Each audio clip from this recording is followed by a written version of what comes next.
Assalamualaikum warahmatullahi wabarakatuh. Kembali lagi bersama BDK Pontianak dengan saya Sri Santoso pada acara Pontianak Podcast Corner atau kita biasa sebut Popcorn. Popcorn ambiar. Sebagai insan Kemenkyu, kita tentu tahu apa yang disebut dengan Nagara Dana Rakca atau kita biasa bilang dengan pejuang keuangan negara. Nah, namun apakah kita juga tahu apa itu Nagara Dana Abiyakta? Saat ini bersama kita telah hadir salah satu pegawai dari KPP Pratama Pontianak Barat yang akan menjelaskan kepada kita tentang Nagara Dana Abiyakta ini. Bersama kita saat ini telah hadir pegawai dari KPP Pratama Pontianak Barat dari Subbagian Umum dan Kepatuhan Internal bersama dengan Mas Januar Raharjo, Mas Muhammad Januar Raharjo tepatnya. Oke. Bagaimana Mas Januar kabarnya? Alhamdulillah kondisi saya baik. Gitu sih Mas. Oh sip, alhamdulillah. Kan mengingat cuaca akhir-akhir ini sering tidak menentu Mas ya. Kadangkala pagi terang, tahu-tahu sore hujan seperti itu. Mungkin ya kadangkala karena cuaca kayak gitu mempengaruhi kesehatan kita. Semoga cuaca tidak mempengaruhi kesehatan dan tetap bisa bekerja dengan maksimal. Amin. Oke, amin. Nah, tadi kan di awal sudah disampaikan sepintas kita akan membicarakan tentang Nagara Dana Abiyakta gitu.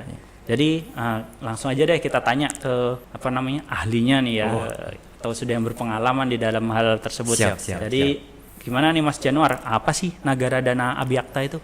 Kalau dikutip ya dari KMK 325 itu tahun 2022, Negara Dana Abiyakta itu salah satu bentuk apresiasi itu yang diberikan di lingkungan Kementerian Keuangan. Enggak cuma Negara Dana Abiyakta sebenarnya, ada 5 jenis dan Negara Dana Abiyakta ini salah satu jenisnya. Dan dari Nagara Dana Abiyakta itu yang kami peroleh atau Satker kami peroleh itu ada di bagian tata kelola. Kurang lebih seperti itu. Bagian tata kelola ya? Iya, bidang tata kelola. Terkait tata kelola apa itu Mas, kalau boleh tahu ya? Tata kelola ini dibagi menjadi 6. Oh, dibagi menjadi 6. Ya, proses BMN ini kan ada banyak. Nah, kami menjadi salah satu bagian dari yang mendapatkan piagam itu bagian utilisasi dan optimalisasi barang milik negara, Mas. Oh, artinya mengoptimalkan penggunaan barang ya Mas ya? Betul, kurang lebih seperti itu. Jadi kalau bisa dikatakan juga barang yang ada di KPP Pratama Ponbar ini termanfaatkan dan maksimal ya. Jadi minim barang idle seperti itu Mas ya? Kurang lebih seperti itu, minim barang idle. Di itu ya. Kemudian kalau misalnya ini kan merupakan penghargaan itu ya, indikator penilaiannya itu apa aja sih untuk penghargaan Dana Abiyakta ini? Apakah waktu KPP Pontibar ini dinilai itu sudah tahu atau belum tahu, atau karena sudah tahu udah kita lakukan hal ini sehingga nanti kita dapat penghargaan itu? Jadi gini Mas, saya kan jadi operator BMN kan mulai tahun 2021 kemarin. Siap. Nah, itu saya juga saat itu saya pertama kali dapat namanya Tadinas. Ini tentang kurang lebih sama tentang Nagara Dana Abiyakta ini. Cuman waktu itu karena masih proses belajar dan kita juga barang milik negara ini masih proses kita sempurnakan sehingga utilisasi dan optimalisasinya menjadi baik, sehingga kita baru mendapat prestasi di 2022 itu. Oh, jadi dari tahun 2021 itu informasi tentang Nagara Dana Abiyakta ini sudah dapat. Namun karena perlu waktu ya Mas ya untuk melaksanakan utilisasi kemudian optimalisasi penggunaannya, sehingga baru tahun 2022 ini alhamdulillah mendapatkan penghargaan tersebut ya. Kalau dari indikator tadi yang ditanyakan, itu ada 2 kalau dalam bidang utilisasi dan optimalisasi BMN ini. Yang pertama itu persentase jumlah BMN yang telah dilakukan penetapan status penggunaan. Nah, itu yang pertama. Yang kedua itu tentang ketepatan waktu dalam proses sewa BMN. Ya, seperti itu kurang lebih. Jadi penggunaan ditambah ketepatan waktu sewa ya. Kalau seandainya ada sewa gitu. Sewa itu apa termasuk peminjaman sehari-hari gitu atau emang hanya sewa gitu? Kalau sewa ini kan salah satu bagian dari pemanfaatan BMN. Nah, selain sewa, pemanfaatan BMN ini kan bisa dalam bentuk pinjam pakai dan lain-lain. Iya. Nah, kebetulan yang dihitung dalam utilisasi dan optimalisasi BMN ini yang bagian sewa BMN saja, seperti itu. Kalau di Pontibar yang disewakan apa itu, Mas? Kalau yang disewakan, kita selama 4 tahun terakhir ini pernah ngajukan 3 kali paket sewa. Itu terkait sewa tanah sih, lebih seperti itu. Sewa tanah. Ya, untuk Jadi tanah milik Ponbar yang disewakan atau Ponbar menyewa tanah gitu? kita nyewakan tanah. Iya. Menyewakan tanah. Iya, Menyewakan iya. tanah dan dari pendapatan itu langsung masuk ke kas negara. Jadi ada PNBP ya? Iya, seperti Dari sewa itu, wah, luar biasa. Ternyata tidak hanya seorang pribadi ya bisa menyewakan sesuatu, kantor ternyata juga bisa menyewakan. Tapi tentu saja kalau kita berbicara sewa menyewa di dalam kantor sebuah kantor instansi, tentunya uang sewanya itu masuk ke dalam pendapatan negara gitu. Ya, biasa kita sebut PNBP ya, pendapatan negara, bukan pajak seperti itu. Oke, berarti ini udah indikatornya. Kemudian gimana sih latar belakangnya gitu ya sampai KPP Pratama Ponbar ini dapat penghargaan ini? Kemudian yang sudah dilakukan sejauh ini itu apa aja gitu? Sampai ya mungkin kan tadi kan mungkin sepintas sudah disampaikan setelah mendapatkan nota dinas itu baru mulai bergerak gitu. Nah, Iya. itu apa aja sih yang dilakukan gitu nah? Sampai kemudian sampai dapat penghargaan ini gitu. Lah, berbicara tentang latar belakang dan apa saja yang sudah dilakukan, itu kan tidak lepas dari kondisi BMN kita atau kantor kami itu yang cukup strategis. Kan tempatnya di Simpang 4 Ayani. Iya benar. Nah, otomatis di situ ada potensial yang di situ bisa dimanfaatkan.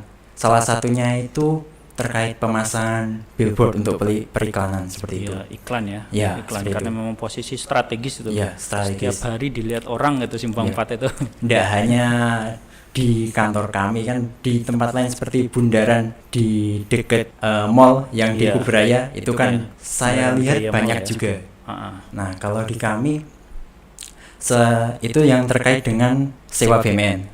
Itu upaya kami dari 2019 sampai 2022 kurang lebih seperti itu. Kalau terkait penetapan status penggunaan atau utilisasinya, utilisasi ini setiap permohonan yang masuk atau setiap dropping barang yang masuk, BMN yang sudah dibeli, yang sudah keluar nomor urutnya Nomor urut BMN atau ya. NUP-nya BMN itu langsung kita segera proses untuk diajukan penetapan status penggunaan.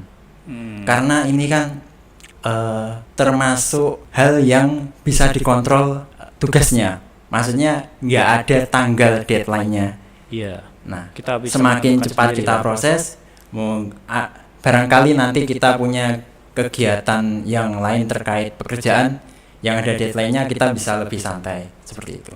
Jadi yang dilakukan adalah memaksimalkan potensi kantor, kemudian ditambah lagi adalah ketika mendapatkan barang BMN itu langsung dilaksanakan utilisasinya dalam bentuk ketika sudah ada nomornya langsung dieksekusi Mas ya. Langsung dieksekusi aja. Iya, jadi kuncinya adalah tidak menunda-nunda karena kita tahu ya di Kemenkyu kalau ngomong BMN itu banyak sekali dan administratif terkait barang milik negara itu sendiri cukup melelahkan ya kalau tidak dicicil sedikit demi sedikit itu Mas ya biasanya ya. Kalau boleh tahu nih di Ponbar sendiri BMN-nya itu sebanyak apa gitu? BMN di Satker kami ada sekitar 1000 lebih belasan lah.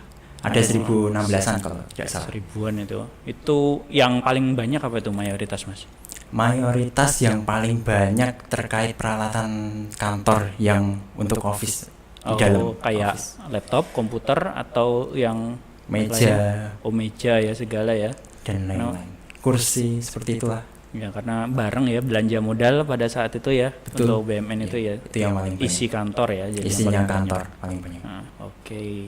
Jadi dari dua hal itu, dari pemanfaatan kemudian utilisasi yang tepat waktu tadi itu dilaksanakan secara konsisten, itu yang bikin salah satunya ya KPP Pratama Ponbar bisa dapat penghargaan ini ya. Betul, yang jadi salah satu faktor hal tersebut. Tidak terlepas dari faktor eksternal lain Tapi kuncinya di situ, dimulai dari diri sendiri dulu. Oh, baik. Kalau faktor eksternal nih malah saya tertarik faktor eksternal. Apa nih faktor eksternalnya yang bikin menurut Mas Januar yang mensupport, mendukung terjadinya bisa didapatkan penghargaan ini gitu? Faktor eksternalnya ini, misalkan kita mau menyewakan BMN, Iya. kita kan pasti bertanya kepada pihak ketiga yang mau menyewa. Ini yang kira-kira dibutuhkan apa? Maksudnya dia kan mau membuat, kalau di kami kan dia mau membuat billboard. Nah, otomatis kan faktor-faktor yang untuk mempermudah seorang yang lewat agar billboardnya itu jelas, salah satunya kan dilihatnya tidak ada suatu hal yang menutupi. Oh iya. Nah, jadi seperti pohon. seperti pohon, ranting, seperti itu. Nah, hal seperti itu langsung kita coba komunikasikan dan bersurat ke Dinas Lingkungan Hidup. Oh iya. Dinas Lingkungan Hidup, konsultasi sampai fix, kita dibolehkan, kita izin untuk dibantu pemangkasan agar menyesuaikan tata kotanya tidak melanggar inilah ketentuan seperti itu. Oh iya. Karena Jadi, di pusat kota kan pasti ada aturannya. jadi kita nggak motong sendiri Mas ya? Iya. Kita harus Ngikutin tetap lah. mengikuti aturan ya. Jadi seperti itu ketika kita tidak cuma berbicara tentang pihak internal kita sendiri, tapi ternyata juga ada pihak eksternal yang harus kita perhatikan gitu ya. Tapi itu kasuistis ya, kita bisa bilang kasuistis ya, karena kita tentu mempertimbangkan di mana lokasi kita berada. Kayak mungkin kalau di BDK Pontianak sendiri ya, karena lokasinya di sini gitu kan, mungkin ketentuannya beda. Kemudian di KPP Ponbar juga berbeda seperti itu ya. Tapi pada prinsipnya ketika kita akan melibatkan pihak eksternal, maka kita perlu mematuhi peraturan yang ada pada kondisi tersebut gitu ya, seperti itu. Oke. Kalau sebuah prestasi tentu nggak lepas dari usaha, kemudian nggak lepas dari siapa yang melakukan, kemudian nggak lepas lagi adalah challenge, tantangannya gitu. Tantangan. Jadi apa sih kendalanya, tantangannya selama berjalannya dari 2021 sampai 2022 ini gitu? Tantangan paling ya mungkin ada tantangan yang easy gitu ya, mudah gitu, atau medium, kemudian hard gitu, ada yang sedang-sedang aja, ada yang sulit banget sampai ya mungkin ngelibatkan nggak cuma Mas Januar tapi juga atasan langsung atau bahkan kepala kantor gitu. Mungkin ada gitu, mungkin bisa diceritakan. Kalau kendala kita coba gali satu persatu dari utilisasi ya, penggunaan BMN.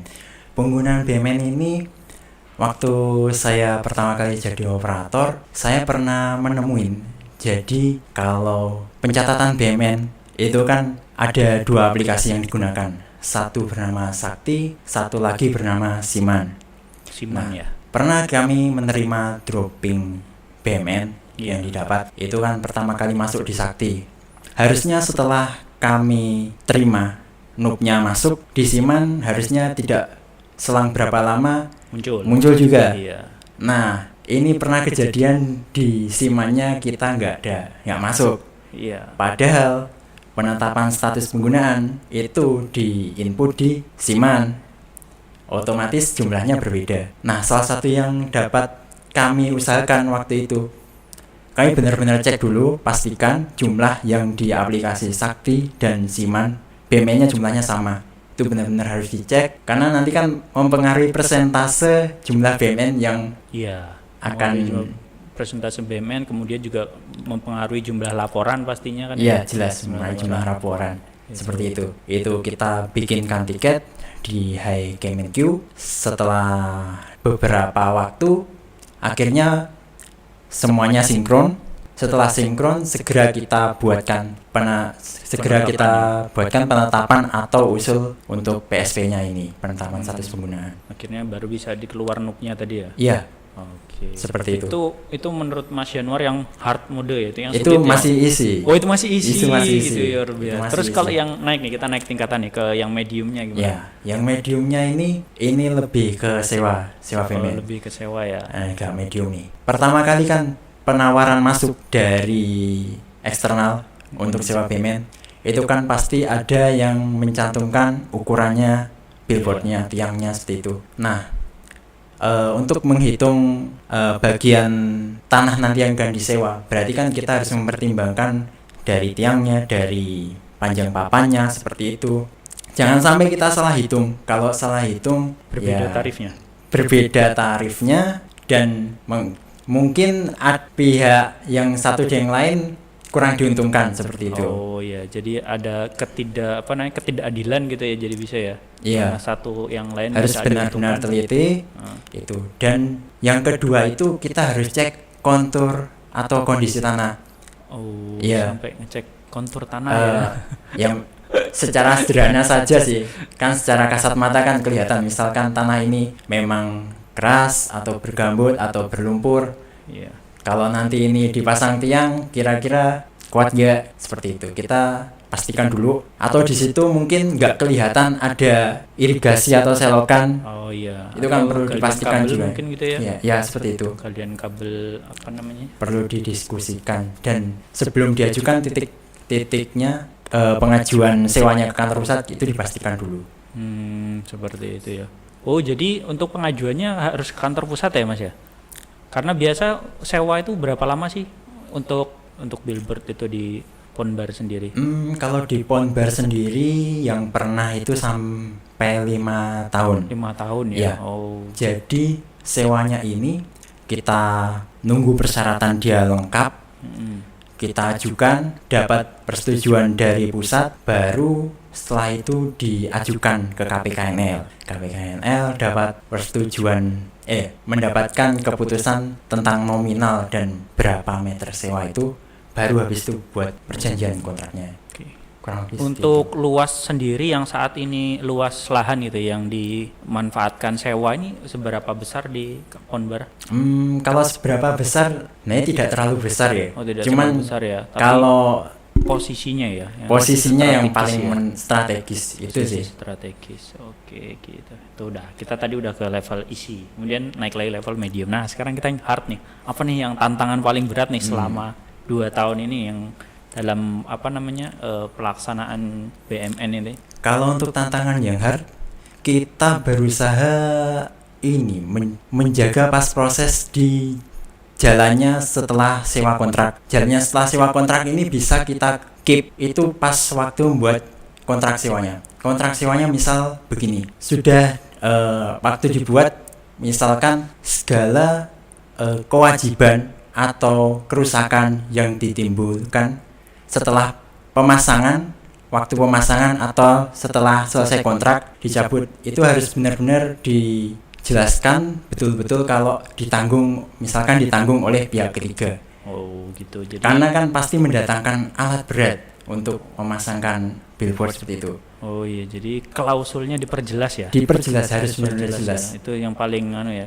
Apa mungkin pada saat pengajuan kontrak gitu ya, kan biasa SPK ya. Iya, SPK. SPK. Itu kemudian dari pihak ketiganya ketika membaca kontrak itu komplain gitu terlebih dahulu gitu. Jadi sampai harus sedetil itu gitu. Misalnya, oh saya nggak bisa nih kayak gini.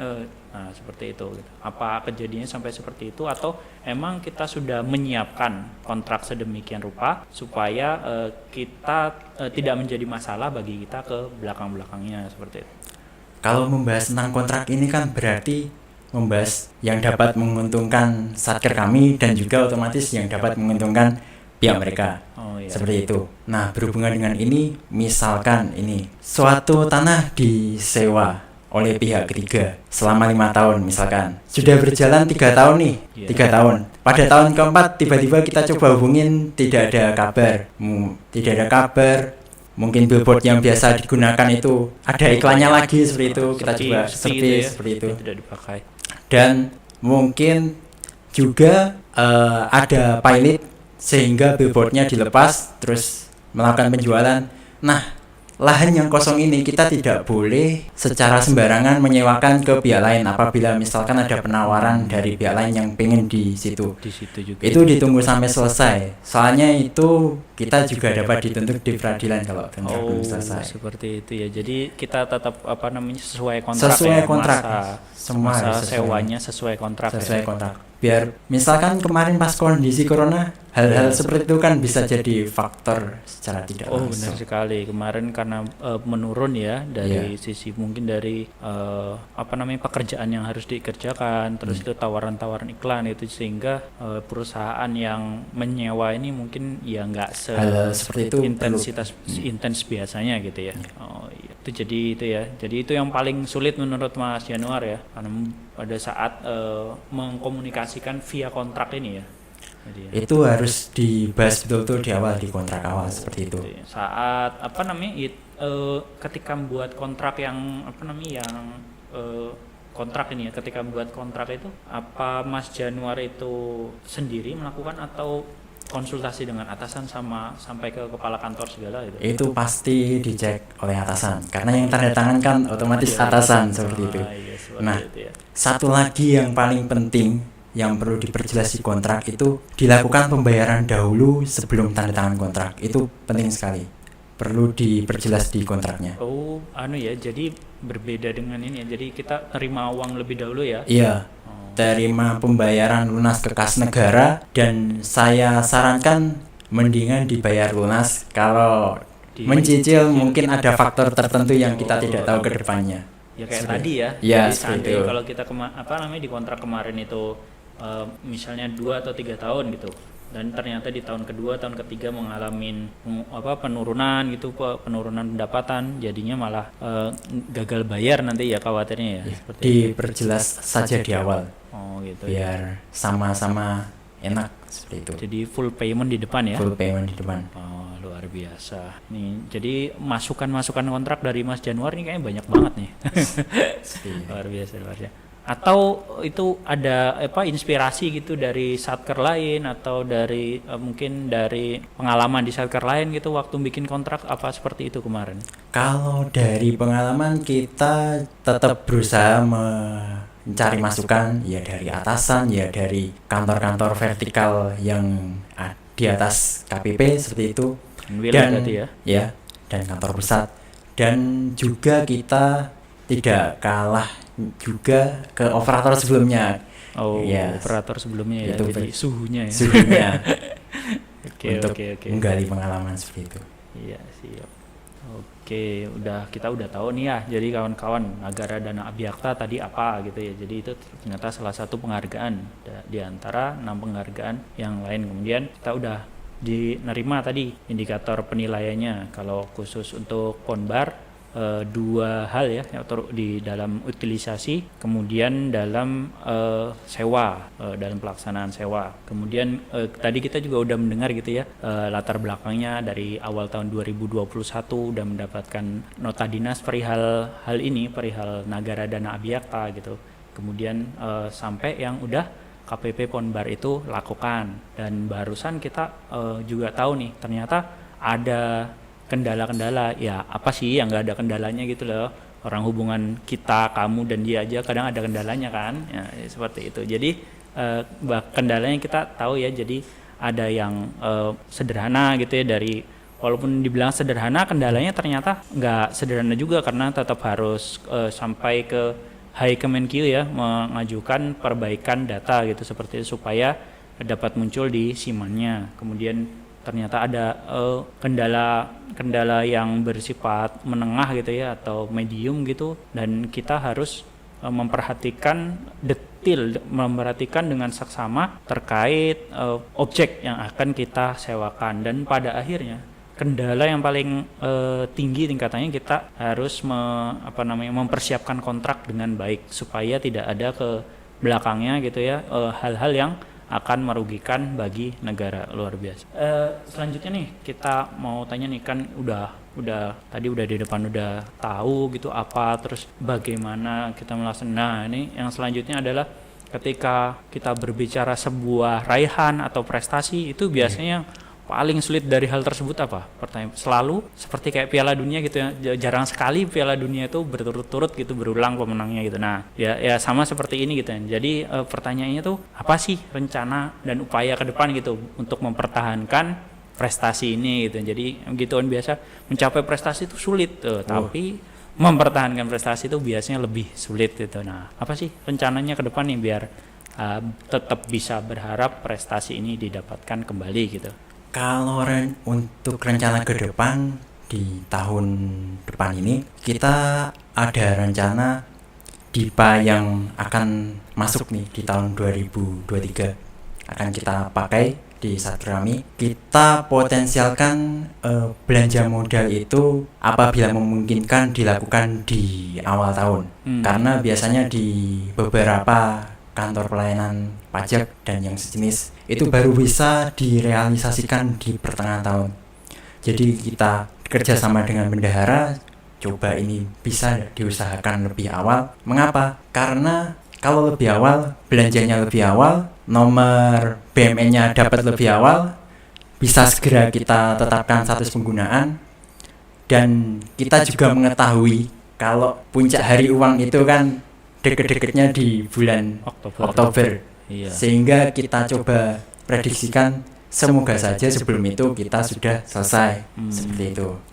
Dan yang lain yang dapat kita usahakan itu setiap permohonan sewa yang masuk, kita benar-benar misalkan ada, kita harus benar-benar pertimbangkan titik-titik yang misalkan pihak ketiga pengen titik di sini, tapi titik tersebut ternyata sedikit menutupin tempat pelayanan utama kita. Hal seperti itu kalau memang tidak harus dipaksakan, lebih baik kita coba memberikan komunikasi yang baik, misalkan ke atasan seperti itu, agar lebih baik tidak dulu. Karena lokasi strategis kantor pelayanan pajak kan di situ menjadi kurang strategis apabila hanya mengorbankan sewa seperti itu.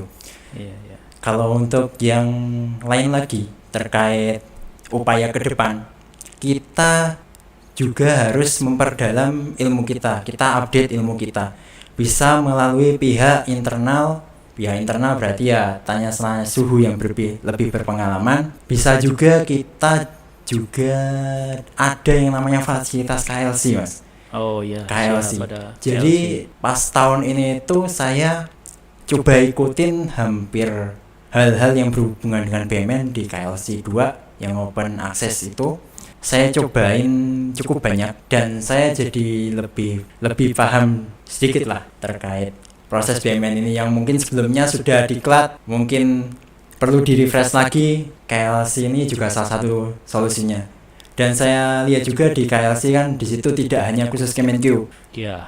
Nah, ada yang umum juga gitu, yang bisa diakses itu bisa dimaksimalkan lah menurut saya. Hal-hal yang sekecil apapun kalau bisa untuk memaksimalkan potensi kita, lebih baik kita pakai aja. Oke, siap. Jadi selain dari usaha dari kantor sendiri gitu ya, kita sendiri ya sebagai pribadi juga harus meningkatkan kapasitas kita kita. Jadi seperti itu ya kawan kami ya. Jadi nggak cuma kita laksanakan rencana-rencana strategis kantor kayak tadi dari Ponbar menginginkan pembelian belanja modal di awal tahun gitu. Tentunya kalau kita ngomong pembelian belanja modal akan sebenarnya sih mundur ya, kita melihat kembali pada rencana umum pengadaannya gitu ya. Jadi apakah memang sudah direncanakan di awal tahun itu, jika sudah direncanakan seharusnya jika itu belanja modal dan nilainya memenuhi untuk lelang pasti akan tinggal dilaksanakan. Kemudian dengan adanya KLC 2 ya untuk peningkatan kapasitas kawan kami baik itu insan Kemenkeu maupun masyarakat umum dapat mengakses pada klc2.kemenkeu.go.id. Di sana banyak sekali pengetahuan terkait keuangan negara dan umum yang dapat kawan kami maksimalkan untuk meningkatkan kapasitas diri masing-masing. Misalnya pekerjaan kawan kami adalah contoh seperti Mas Januar ini gitu ya. Mas Januar adalah pengelola BMN di Satkernya, sehingga perlu tambahan pengetahuan terkait BMN itu sendiri. Kemudian jika kawan kami adalah seorang bendahara mungkin atau kawan kami seorang wijaiswara pengajar, maka di situ juga banyak dapat ditemui materi-materi yang berkaitan dengan pekerjaan kita sehari-hari di internal Kementerian Keuangan. Ya, seperti itu. Tadi mencoba mengetahui kendala ya dan bagaimana solusi yang dilakukan serta ke depan nih kayak mana sih pengen yang dilaksanakan oleh KPP Pratama Pontianak Barat serta dari Mas Januar sendiri. Mungkin sebelum ditutup ada closing statement yang pengen Mas Januar sampaikan kepada kawan kami semua gitu. Kalau disimpulkan dari yang kita coba gali tadi, itu paling pertama itu di awal tahun berarti kan pengajuan belanja modal kan harus dilakukan seawal mungkin agar nanti ketika waktu berjalan atau waktu pas, nggak hanya penilaian, setiap tahun yang memang harus lebih awal kalau bisa. Pas penilaian kita juga punya cukup waktu untuk memproses penetapan status penggunaan ini. Saya kadang di tengah tahun juga kadang ada masuk dropping, ternyata BMN-nya juga masuk, kita mau nggak mau juga harus proses itu. Kemudian setelah BMN itu sudah ada penawaran yang masuk, kan tadi berhubungan dengan sewa BMN, memang harus betul-betul segera kita proses, ajukan ke pusat segera, karena kan pihak ketiga kan pasti dia tidak mau nunggu lama, dia pasti inginnya cepat, bisa segera dibangun, bisa segera digunakan seperti itu.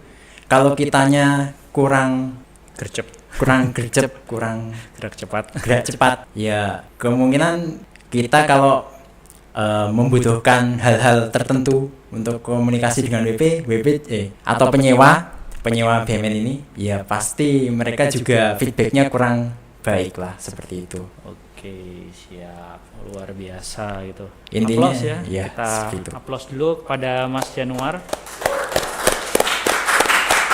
Alhamdulillah, kawan kami semua kita mendapatkan insight baru ya hari ini bersama Mas Januar terkait Nagara Dana Abhyakta ini. Jadi nggak cuman beliau melaksanakan, mudah-mudahan insight ini juga jadi satu pemicu gitu ya. Udah ada satker lain yang berhasil, kenapa kita nggak bisa gitu? Kita coba amati, tiru, kemudian laksanakan gitu, seperti itu. Oke, baik kawan kami sekalian, terima kasih telah menyaksikan Popcorn episode Nagara Dana Abhyakta pada hari ini. Selanjutnya semoga kita tetap bertemu pada popcorn berikutnya dengan tema yang tentunya akan lebih menarik lagi. Tetap ikutin ya medsos kami, dan di sana ada informasi-informasi terbaru terkait PDK Pontianak secara umum dan pengetahuan keuangan negara secara umum juga. Kemudian pada akhirnya kami dapat sampaikan bahwa dalam rangka mewujudkan zona integritas menuju wilayah bebas dari korupsi, Balai Diklat Keuangan Pontianak senantiasa berkomitmen melayani pemangku kepentingan dengan kompeten, adaptif, prima, unggul, amanah, dan sinergi, atau biasa kami singkat dengan Kapuas. Demikian rangkaian Popcorn pada hari ini. Terima kasih atas kehadiran kawan kami semua. Kita berjumpa lagi pada Popcorn berikutnya. Pontianak Podcast Corner. Popcorn Ambia.